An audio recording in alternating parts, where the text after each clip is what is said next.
Mesdames, Messieurs, bonsoir. Bienvenue à une nouvelle édition de notre programme direct. Aujourd'hui, nous allons passer en revue les derniers événements qui ont marqué ces dernières 24 heures en Égypte et également nous aurions un débat principal. Aujourd'hui, nous allons parler économie. Mais avant de commencer avec notre partie débat, commençons avec quelques nouvelles qui également reflètent l'importance de la phase actuelle en Égypte et également la réalisation du programme de réforme du réforme économique destiné à voir l'Égypte réaliser sa vision 2030. Alors le président Abdel Fattah el-Sisi a tenu une réunion aujourd'hui avec le Premier ministre Dr Mostafa Madbouli et le ministre de l'Habitat.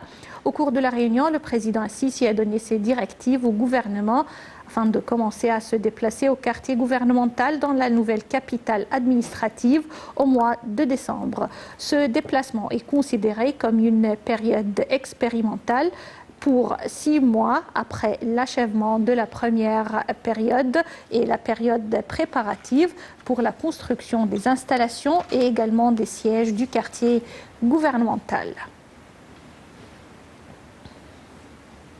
Parmi également les projets qui marquent cette période de réforme économique et de meilleures conditions de vie pour tous les Égyptiens, le Premier ministre Dr Mostafa Madbouli a souligné que le projet Mamcha Ahl Misr, une voie piétonne sur la corniche du Nil, est l'un des projets les plus importants pour les loisirs et les attractions touristiques.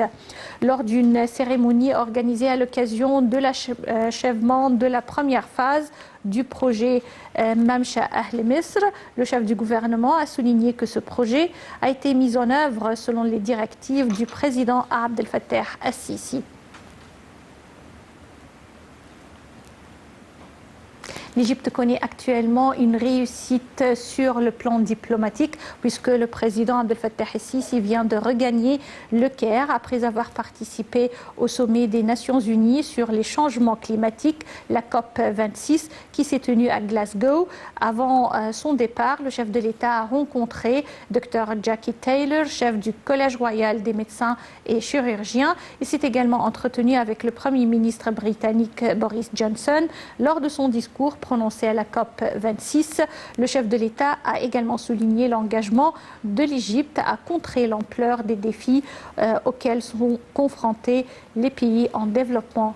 Et plus de détails concernant les activités du président Abdel Fattah el-Sisi au cours de cette COP 26 à travers ce commentaire.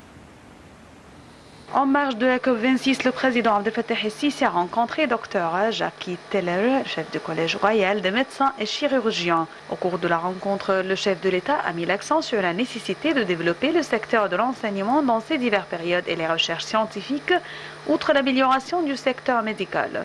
Dans ce contexte, le président el-Sisi a apprécié le protocole de coopération avec le Collège royal, le considérant comme le plus important projet de coopération bilatérale.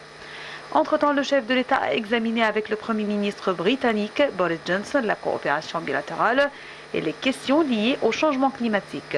Et dans son discours prononcé au sommet des Nations Unies sur les changements climatiques, COP26, le chef de l'État a souligné l'engagement de l'Égypte à contrer l'ampleur des défis auxquels sont confrontés les pays en développement. Il a en outre mis l'accent sur l'importance de la lutte contre les changements climatiques et surtout dans le continent africain qui est confronté aux répercussions néfastes de ce phénomène, bien qu'il n'en soit pas responsable. Il a souligné la nécessité pour les pays développés de respecter leurs engagements, de fournir les 100 milliards de dollars alloués pour aider les pays en développement à relever les défis engendrés par les changements climatiques. Le président a en outre exprimé la préoccupation des pays en développement par l'écart entre les financements disponibles et le volume des défis réels. Selon le président el-Sisi, l'Égypte s'emploie à utiliser des transports propres selon plusieurs mesures et à établir davantage de villes intelligentes. Avant son départ, un nombre des expatriés égyptiens étaient rassemblés pour saluer le président el-Sisi devant sa résidence à Glasgow, où il participe au sommet de la COP26. Le chef de l'État s'est arrêté pour échanger les salutations avec ce groupe de la communauté égyptienne en Écosse.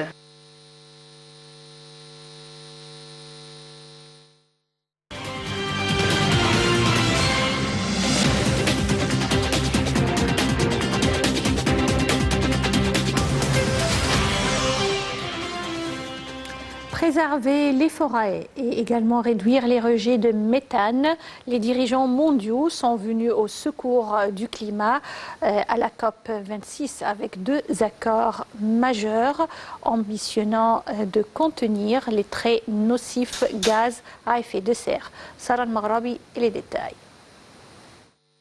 À l'agenda de la grande conférence climatique mardi figure un accord visant à réduire les émissions de méthane, l'un des grands gaz à effet de serre avec le CO2 de 30% d'ici 2030.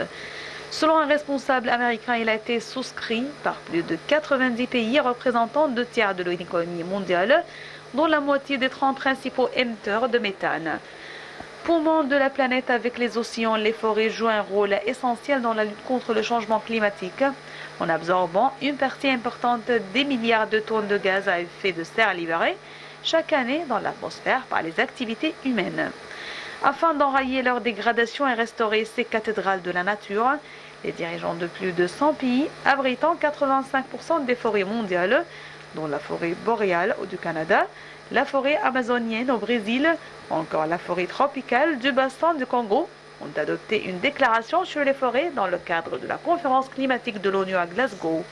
L'initiative, qui bénéficiera d'un financement public et privé de 19,2 milliards de dollars sur plusieurs années, est essentielle pour parvenir à l'objectif de limiter le réchauffement climatique à plus 1,5 degré par rapport à l'ère pré-industrielle, selon le Premier ministre britannique Boris Johnson, hôte de l'événement. Les forêts reculent actuellement au rythme alarmant de 27 terrains de football chaque minute, selon la présidence britannique de la COP26. Parmi les signataires figurent la Chine, la Russie, la France, l'Australie et les États-Unis.